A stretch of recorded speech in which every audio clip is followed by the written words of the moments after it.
Okay, hello everyone. Here I want to provide the tutorial on how to show tabs on Realme C67 device. Showing tabs on the phone screen is typically done using visual effects or highlighting tools available in screen recording or video editing software. These tools allow creators to overlay visual cues, such as circles or animations, to indicate where tabs are occurring on the screen. Okay, the way is, please open the settings menu on your device.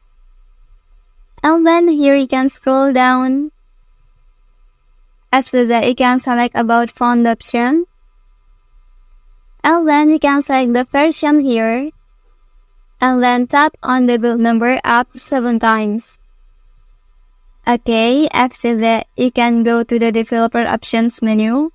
Please go back and open the system menu here.